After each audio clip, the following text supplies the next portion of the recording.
विद्यार्थियों नमस्ते। Today I will teach you the lesson Indigo written by Louis Fisher.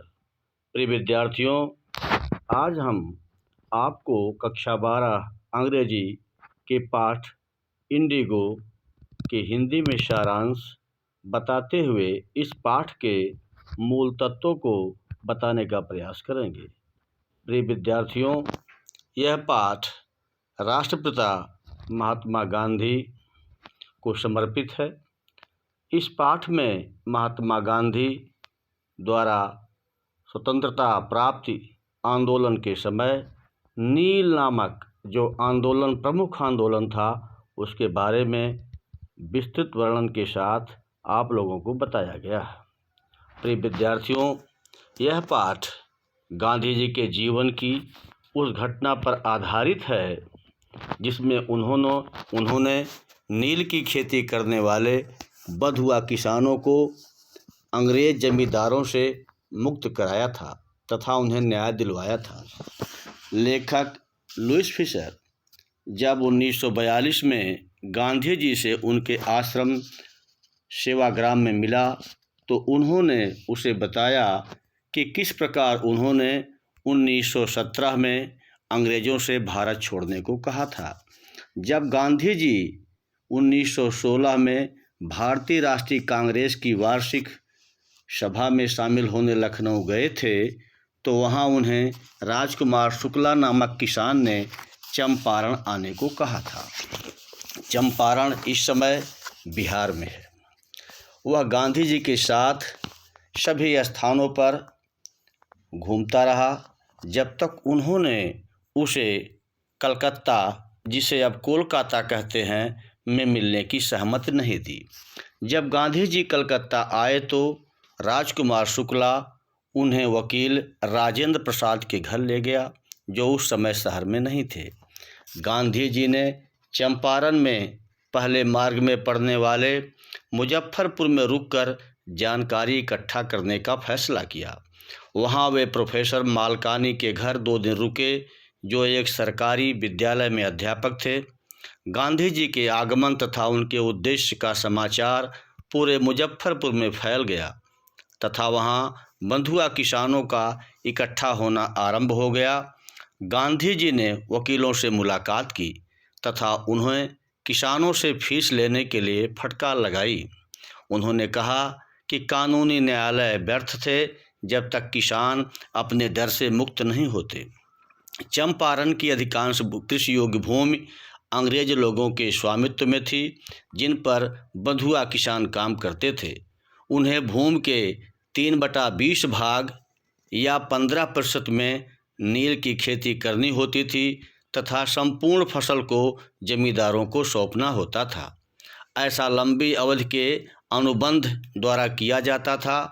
Germany द्वारा कृत्रिम नील बनाने की जानकारी होने पर जमींदारों ने किसानों से 15% नील की खेती से मुक्ति के लिए हर्जाना भरने का अनुबंध कर लिया। जब किसानों को कृत्रिम नील के बारे में पता चला तो उन्हें अपना पैसा वापस चाहिए था। इस स्थिति में गांधी जी चंपारण आए। गांधी जी सबसे पहले ब्रिटिश जमींदार संगठन के सचिव से मिले। उसके बाद वे मोतिहारी गए तथा अपनी जांच आरंभ की। उन्हें एक किसान को छले जाने की खबर मिली। जब वे उससे मिलने जा रहे थे तो पुलिस महाधीक्षक के संदेशवाहक ने उन्हें चंपारण तुरंत छोड़ने का नोटिस दिया, जिस पर गांधी जी ने उत्तर भेजा कि वह आदेश का उल्लंघन करते हैं। उन्हें न्यायालय में उपस्थित होने का आदेश प्राप्त हुआ। उन्होंने पत्र लिखकर राजेंद्र प्रसाद को कुछ प्रभावशाली मित्रों के साथ चंपारण आने को कहा। जब किसानों ने महात्मा गांधी के बारे में सुना तो वे हजारों की संख्या में न्यायालय के चारों ओर इकट्ठा हो गए। यह देखकर प्रशासन घबरा गया। गांधी जी ने न्यायाधीश से उन्हें सजा देने की मांग की। अंत में न्यायाधीश को उन्हें बिना जमानत के मुक्त करना पड़ा तथा अब वे चंपारण में घूमने के लिए स्वतंत्र थे, आज़ाद थे। उसके बाद राजेंद्र प्रसाद तथा उनके वकील मित्रों ने भी गांधी जी का साथ देने की प्रतिज्ञा ली। गांधी जी ने दो दो व्यक्तियों का दल बनाया। कुछ दिनों बाद उन्हें मजिस्ट्रेट के खत से पता चला कि उनके ऊपर चलने वाला नागरिक अवज्ञा का मुकदमा लेफ्टिनेंट गवर्नर द्वारा खारिज कर दिया गया था।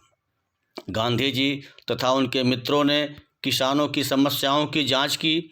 गांधी जी ने lieutenant governor sir Edward Gait के साथ 4 मुलाकातें की, जिसके परिणाम स्वरूप एक जांच दल का गठन किया गया, जिसमें वे किसानों का प्रतिनिधित्व कर रहे थे।